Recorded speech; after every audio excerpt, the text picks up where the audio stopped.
தலைவருக்குன்னு எழுதின ஒரு ஸ்கிரிப்ட் இது. பட் ஆனால் அதுக்கப்புறம் நிறைய மாறிடுச்சு. நிறைய பேர் சொல்றாங்க இது வந்து நீங்க விஜய் சாருக்கு சொன்ன கதை, அந்த கதை தான் இந்த கதை அப்படிலாம் சொல்றீங்க. நிறைய மாறி அதுக்கப்புறம் ஏன்னா தலைவருக்கு எழுதினப்போ மோர் ஆஃப் ஒரு ஆக்ஷன் ஜோன்ல இருந்துச்சு.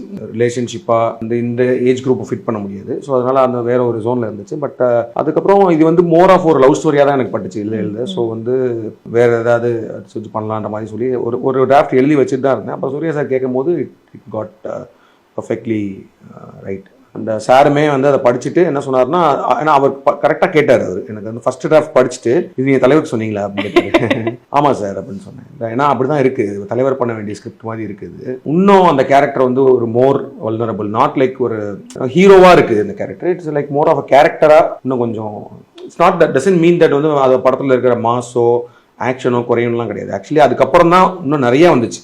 நிறைய ஆக்ஷனு நிறைய, ஏன்னா ஒரு mass moment for creating for a character அது ஒர்க் ஆச்சுன்னா தான் பயங்கர சூப்பராக இருக்கும். எனி திங் அந்த மாஸ் மொமெண்ட் வரும்போது